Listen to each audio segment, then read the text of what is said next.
I grew up dreaming about this stuff, and to get to do something like this show, it's the time of my life. So I'm happy that people enjoy it, but we're having a good time while we're making it. And that is a very easy thing to be inspired by.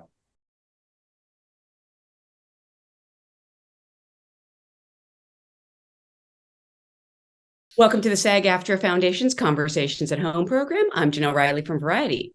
And if you're interested in programming like this from the SAG-AFTRA Foundation, please consider liking this video and subscribing to our YouTube channel. And now it is my pleasure to introduce the stars from the other two. We have Drew Tarver. Hello. Heléne Yorke. Molly Shannon. Case Walker. Ken Marino. Josh Segarra, and Brandon Scott Jones. Thank you all so much for being here. This is a conversation with your fellow SAG-AFTRA actors. So I actually always like to start by asking, how did you get your SAG card? What was the job that brought that magical card to you? And I'm going to start with Case because he looks the least confused.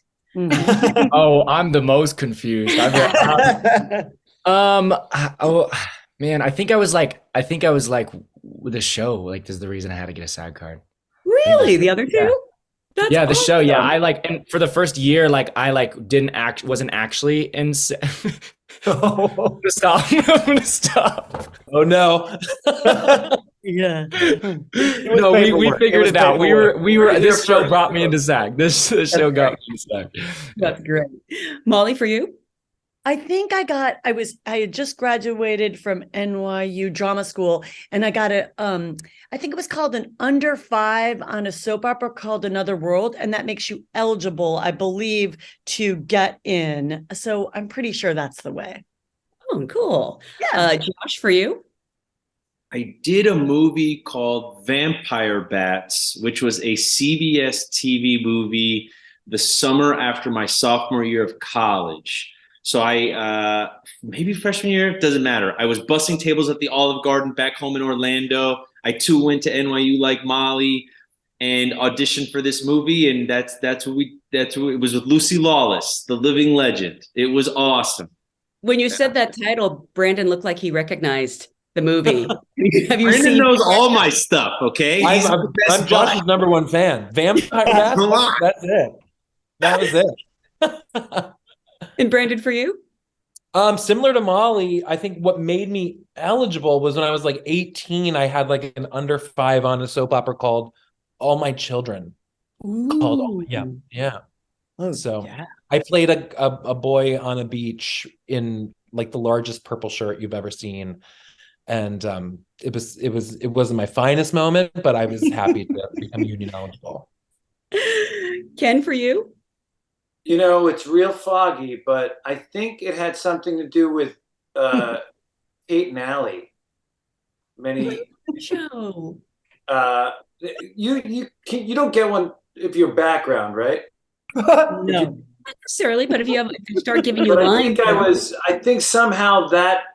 So I either had an under 5 or something like, I don't know. It's real foggy. You improvised? I think I just started talking. Real and then they foggy. kicked me off the set.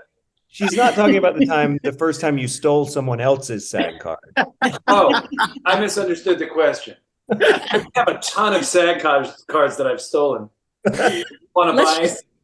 Let's say Kate and Allie, because that is so cool. I think it's something like Kate and Allie.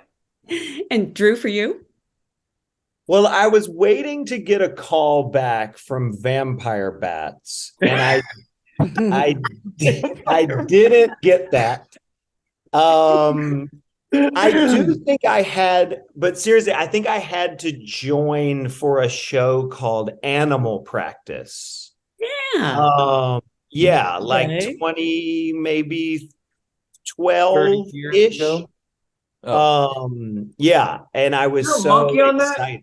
What's that? Was there a monkey on that show? Crystal the monkey. Crystal the monkey. Crystal the monkey, and I got a picture with Crystal holding my whole head. It was very Heléne, for you? I had to like Google myself. I'm like, I don't know. I just remember having to join AFTRA. I was like waiting for I was like, hopefully I'll be unsuccessful for long enough where I can just pay to join one union once they merge. But like I was just under the wire. So I had to join AFTRA first. And then like, I remember I got a job on 30 Rock playing Jenna donates her eggs so that she can buy a Vespa in college and all her kids come back to haunt her. And I played like Jenna's lost daughter. Anyway, but I remember being like, oh my God, I'm finally going to make some money. And they're like, now you have to pay to join the union. And I was like, no, broke again. Oh, that's a great one too. These are really good. And I'm going to look up vampire bats. I think we all are. And when you watch it, imagine what it would have been like if Drew got it. You know, Exactly. Yeah, that's Very different. very different movie. Well, again, congratulations. Such a wonderful show. This comes to us from the great team of Chris Kelly and Sarah Schneider. And I love in season 3, we find everyone in very different places than when the show began back in 2019. This show does such a great job of satirizing the entertainment industry. But even when it's exaggerated, it doesn't actually feel that exaggerated. Yeah. Because it has like a genuine respect for the people who work in it. Drew and Heléne, I'm curious, coming into season 3, do you think Carrie and Brooke are growing as people? I mean, they can still be awful, but are they better? No, I think that they get to higher altitudes and you just get to see them live out their pitiful personalities from a higher height. I think we've gotten asked in season past, like what you hope for them. And I think, it's like, oh yes, some resolve, but it's just so nice that that doesn't happen for them as an actor. Yeah, I think like for Carrie, we've left off season 2. Like, is he going to choose himself, or is he going to kind of like balance making himself happy and people in his life? And I think like we open up season 3, and he has chosen himself, and he is, I think, different in that way that he's like, I'm gonna go out and try to get what's mine. And things are starting to happen for him. And we're seeing like what he feels like in those moments. And I think he's trying to be happy, and this is what he wanted, and this is exactly like he thought it was going to be. And sometimes it's letting him down, or he's built it up in his head so much that it's not true. So he's kind of trying to reckon with that, what his dream feels like when it's actually coming true. Mm-hmm. Both of them are a lot more successful this season, honestly. And I'm curious, is it, do you sort of miss being pathetic is not the word, but they were a little more desperate in season 1. Do you miss that, or is it nice to see them grow and change? I think what's nice about seeing them grow is that it's a pitfall that we all, I think, find ourselves in, which is, we think, oh, once I have this, everything will be great. Everything will be easy. And then you get there and you're like, but what else is there? Where else can I go? What else can I have?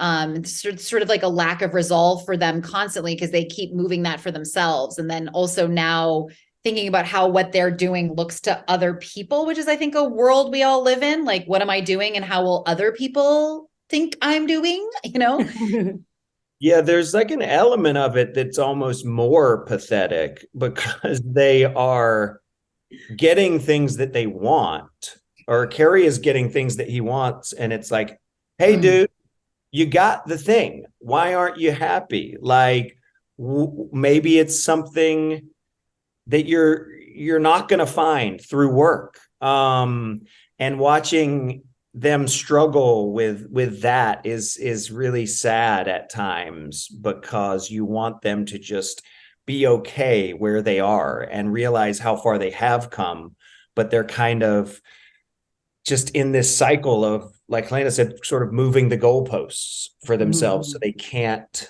be okay where they are. Mm-hmm. And Molly, why do you think they're like this? Because Pat seems like a really good mom.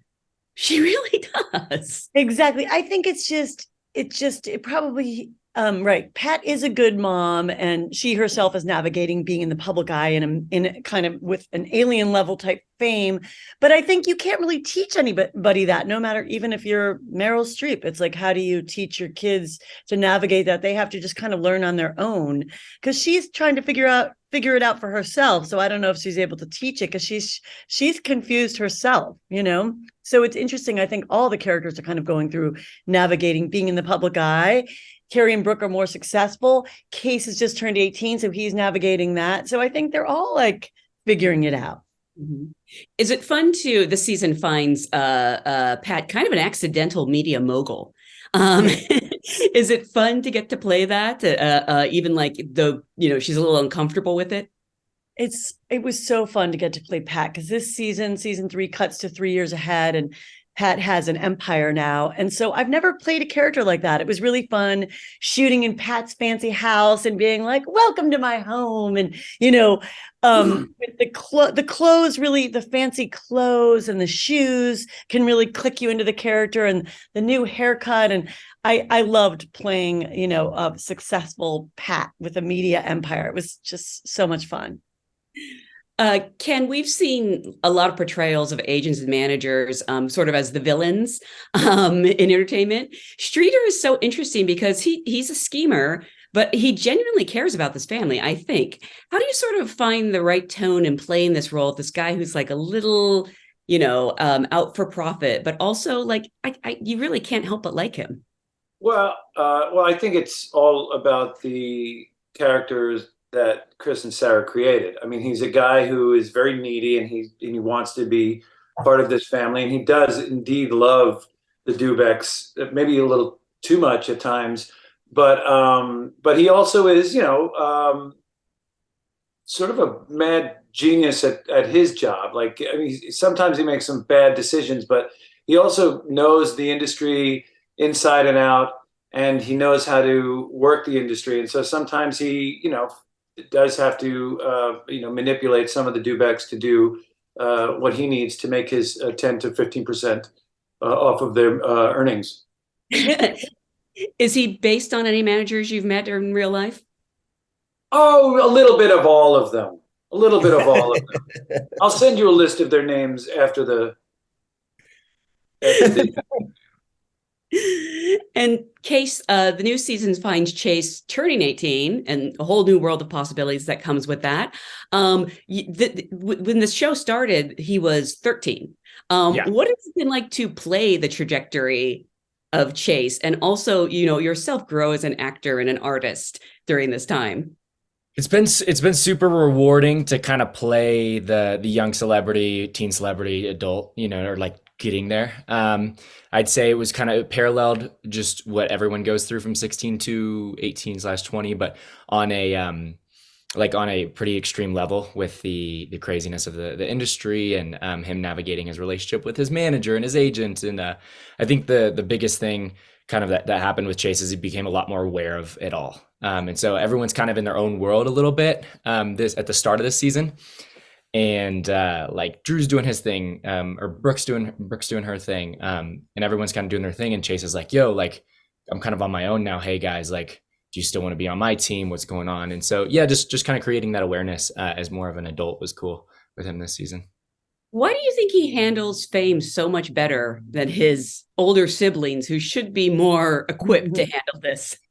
Yeah, I think the siblings are focused on the product of fame, like kind of the fame and the fun, and Chase just really just wants to sing. He like really doesn't like, if you see, he just really doesn't care about the fans. Like he cares about fans. He likes fans because they're, they love him, but he's not worried about them, promoting himself or making himself feel good. Like he's kind of like, man, I like to do my thing, and if I get to do my thing, I'm good. Versus being like, okay, I love the stuff that happens when I do this. Like I love the fame and the money, which happens to be, a big part of the industry sometimes. He just really likes the work in a weird way. Yeah. And Brandon, I love the friendship between Carrie and Curtis. Something I love about the show is it does a great job of showcasing these LGBTQ plus storylines and characters, but in ways we haven't seen before. First of all, I'm curious why you think Curtis puts up with Carrie, but also, is it refreshing to get to play roles like that? Yes, I totally very refreshing. I think Curtis puts up with Carrie in a way that I think like it's a very queer narrative to have your chosen family, to have your friends. In this season, we get to see a little bit more of Curtis's outside life and the people that he surrounds himself with. And I think he takes it very seriously when you're in his orbit, that you are somebody who he cares a lot about. He's done the work to love himself so we can like free up and love others, without any like judgment or hangups. And I think also there's a part with Carrie that they were both in the trenches working as waiters and sort of like taking acting classes together. And so I think they have a bond there with like a shared dream. And I think so. I think Curtis sees Carrie as family to him. So I think that's the reason he's willing to put up with him. And then secondly, to your point about like seeing these queer stories and so forth, I think it's really interesting because a lot of times on a TV show, there'll be the instinct when there's more than one queer character to get them together romantically. And this show has never fallen into that. This show has allowed a complex, real, interesting friendship to come to the front. And I think that, you know, in my life, like my queer friends mean the most to me, and I had some of the best relationships that I have. And with this, and with Carrie, I think you can see that even if it's not romantic, how important that is to each other and to Curtis specifically. And so it's just been really nice to see another version of those types of relationships. I totally agree, and I totally respect that, but there is a big part of me that wants to see Carrie and Curtis together. Sorry. Okay, ship it, baby. Yes. Get the hashtag. Yeah. We will do it if there's enough enough movement online. Yeah, our relationship name will be Curry. Look at that. You should be a writer on the show. I should. I know. Yeah. Hashtag hurry, Curry. Curry. Let's get it going. Let's do it, baby. A lot of people also ship Streeter and Curtis, and that's the other. Really? That might happen. That's news. Yeah, That might happen. Breaking news. My breaking news. I personally just, no offense, I ship Lance with anyone other than Brooke because Ethan in particular, she's so terrible to him. Why?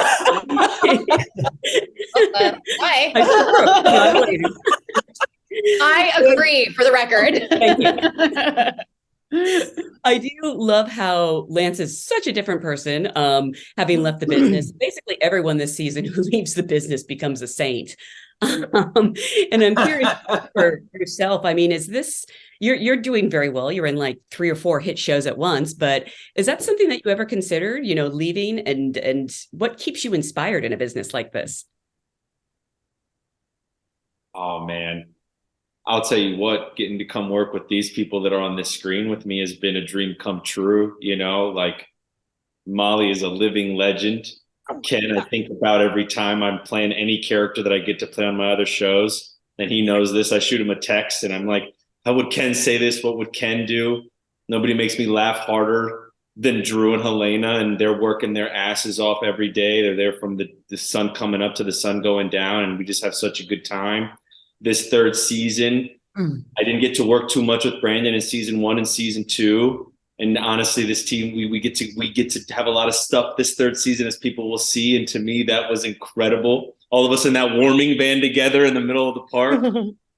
And I wish people get to know more about Case Walker. That kid to me is honestly one of the smartest, one of the kindest, one of the just the best individuals in our business. And not to mention, bro, I'm telling everybody that this 3rd season, they're going to see Chase Dreams become like 6'2" and 195 pounds of muscles. Because on his off season, he's out climbing mountains in Colorado with his backpack and his sleeping bag. Yeah. You know, I grew up dreaming about this stuff. And to get to do something like this show, it's the time of my life. So I'm happy that people enjoy it, but we're having a good time while we're making it. And that is a very easy thing to be inspired by. That's so sweet. My man. That was great. The rest of us sounded like assholes, and just Josh knocking out of the park, loving on everybody. What I think about myself is Josh is like, all these people are so great. Like, oh my God. Very Lance. Very And that's Lance. also, I was going to say, that's such a sweet part of showbiz, because it makes me think of Case when he started the show was so young, and Case getting to meet all these great guys who've been in showbiz so much longer, who are like big brothers and mentors. Would you say, Case? Oh Like, and yeah, that's what I've been saying, and I've been like everyone's mentors. You got your mentor too, Molly. Like oh, you've been that's on. so sweet. But it's like Yeah. it chokes me up, because I'm like, it's so sweet. Like, I see how much they love Case, and Case looks up to them, and they've kind of guided him. And it's like this beautiful part of showbiz. You know what I mean? Like, when you started, you were so young with your mom on set. Now you're a young man, and Yeah. we've all gotten to see you grow up. And it's just like a beautiful part of show business and the showbiz family. You know what I mean? In addition to being such great actors, many of you are accomplished writers and comedians, which I'm curious, how much improv is there on the show? And have there been any significant moments that came out of maybe like a throwaway improv that made its way into the characters or the show itself? I wish we could tell you, yeah, but Ken usually refuses to do most of the script, right, Ken? I don't say any of my lines. I don't. No, when you have writers like Chris Yep. and Sarah, writing such funny lines and giving us such fun stuff to do, you just try to honor that. Now, I think everybody here, and they encourage us to, bend it a little bit here and there, but you don't have to go far from the script to. In fact, you shouldn't, because the best stuff is, on the page. And so I think we all try to stick close to the script as much as possible. Yeah. Except for me, where I don't say any of the lines. Well, that also leads me to ask, who breaks the most on set? Because I would just have so much trouble keeping a straight face. I have a guess, but I don't know if it's right or not. Oh, we all have an answer, right? Everybody's got an answer already? Don't answer. What's your guess? My guess is Drew, because people walk up to him and say the most absurd things. And so, like, I just personally, if you can keep a straight face, I really respect that. But like, I'm blurting out with laughter half the time. How many of us thought it was Drew? Drew makes me. I thought it was going to be everybody. Yeah, I just look at Drew and I laugh. So it's like anytime we're on set and he gets a little bit of a smirk. They're talking about on camera case, not just like when you see me out on the street laughing at me. I'm talking on. No. I know. It's gonna be me. No, Like, I can't hold it together. I've like ruined hours of time. They're like, Helena, we're wasting money. Like, time is money. That's true. It's sort of a tie between you and Drew. Sadly, it's us ruining stuff and us having to do it again. But everybody's so funny. I think oftentimes when Carrie and Brooke find themselves in scenes with these wonderful actors that you see here, it's, we're playing the straight man to like very, very, very funny people coming on. And so oftentimes it's just us as like fans and an audience, and we have to rewind it. We're on camera. Yeah, because you read the scripts and you're so excited for, the jokes that all the main characters have, but then also all of the guest stars that are coming in. And, like a lot of times these great New York actors come in and just, you get to watch it, for the first time. You rehearse it really quickly, but a lot of times it's like, hey, this is the funniest person doing these lines. And it's very difficult for me to not laugh. I don't want to. I hope that this isn't a spoiler, and I'm not going to say any specifics on it. But in the first 4 episodes, is Dana Delaney in the first 4 episodes? Yes. And isn't there something that happened in that with you, Drew? Wasn't she doing something that was cracking you up? I don't know if you could talk about it, but. Yes. Yeah. I'm trying to think exactly what moment. I mean, like, I don't think we've seen Sheila, who does the ADR yet. Oh my God. I was going to mention that the rest, later this season. I've never seen Molly Shannon lose her mind so much at an actress in my life. Molly lost her mind. So She's good. like removed and sedated.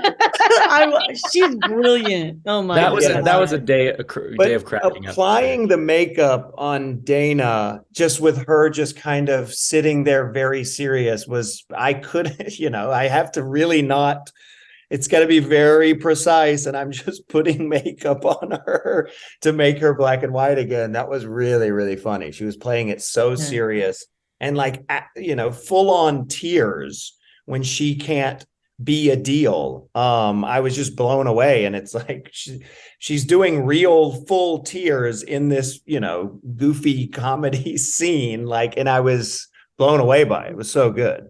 Yeah. I'm curious if playing, I keep wanting to find nicer words than awful people, but these people who can be awful, does it sort of help you get something out like on camera? Do you find yourself like, being a lot nicer in person? Yeah, like acting out your worst instinct in a way that's all like scream into a pillow. I think for sure. I mean, I feel like that's one of the greatest gifts of being an actor is like farting out your lunacy and then going home and, making sure so your husband doesn't hate your guts. I don't know if he hates them, like you can ask him, but if he hates me rather, but Make the pull quote for this, make farting out your lunacy. Yes. The pull quote for this. But that should be the class you teach. It's like, welcome farting out your lunacy.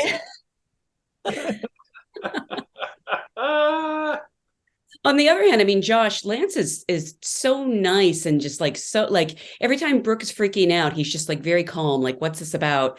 Do you find that sort of has translates? I think you would be like in a really happy mindset to play Lance. Absolutely. Like, I have so much fun playing him because his instincts are always to give space and to allow for lunacy to take place. I'm always trying to think, like I should bring a little bit more of this into my real life, He's so patient and he's always seeing the glass half full. And that's a very, very nice gift in a character when his first instinct is heart. And it's always a very fun thing to get to live inside for a couple days, for sure. For sure. I don't know if this spoils anything or when this comes out, but Josh gave us all DAP, so I'll give him DAP now. But you said that you wish better for him than Brooke. And there's a moment in this season where he does stand up for himself, and it's a wonderful performance and way to see this character. And it's just been so fun having Josh around in that capacity, because it's just a full, well-rounded character. And I think audiences will be happy for him. Well, again, it is such a great show. I'm so happy it's back. I was describing it to my friend who also loves the show, how it's just like this nice balm to have these people back. Thank you so much for spending your time with your fellow actors and talking about your craft. Thank you, Jenelle. Thanks for having us.